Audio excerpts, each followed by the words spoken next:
2 दिन से रुक रुक कर हो रही बारिश से मथुरा के लोगों को गर्मी से राहत तो मिली है, मगर यमुना का बढ़ता जल स्तर खतरे की घंटी बजा रहा है।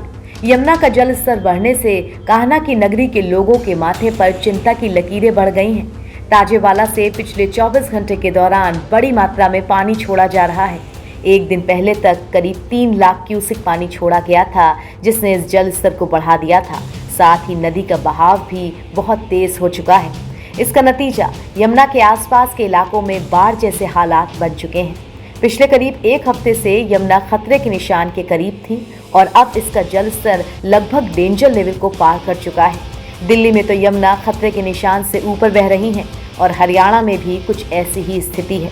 दिल्ली होते हुए यमुना मथुरा पहुंचती हैं और यहाँ के हालात लगातार बारिश से अब अलर्ट रहने जैसे बन चुके हैं। बारिश के कारण जो नदी का जल स्तर है वो बढ़ रहा है। इसको दृष्टिगत लोकल थानों को भी, सभी नदी के किनारे के जो थाने हैं उनको सूचित कर दिया गया है कि क्षेत्र में अपनी निगरानी बढ़ा के रखेंगे और इस पे सतर्क दृष्टि रखेंगे एंड तदनुरूप तहसील से तथा अन्य एजेंसियों से भी लगातार कोऑर्डिनेट करके सुनिश्चित करेंगे कि किसी भी स्थिति में अगर कहीं भी वैसे जगह जहां जलभराव के चांसेस बढ़ते हैं तो वहां से सकुशल इवैक्यूएशन किया जा सके। सर, किस तरीके से पुलिस जो है चौकसी बढ़ते हुए? देखिए, हमारी जो फ्लड पीएसी की टीमें होती हैं उनके साथ बोट होता है, प्लस साथ ही साथ जो स्थानीय नाविक हैं उनका भी हम लोग सहयोग लेते हैं। उनके पास भी नावें होती हैं, उसके थ्रू लगातार निगरानी रखी जाती है। साथ ही साथ जब नदी की बहाव तेज होता है तो स्थानीय लोगों को इस चीज के लिए भी आगाह किया जाता है कि वहां पे स्नान करने से भी स्नान करने के दौरान भी सतर्कता बरतें और इन तमाम चीजों पे निगरानी रहती कि कोई भी व्यक्ति किसी भी तरह से उसके साथ कोई दुर्घटना न घटे।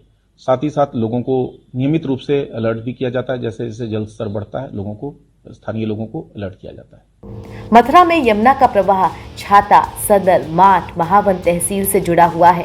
इसी के किनारे बाढ़ की संभावना बनती है। यमुना में पानी की मात्रा बढ़ने पर इसके निचले किनारों के गांव प्रभावित हो जाते हैं।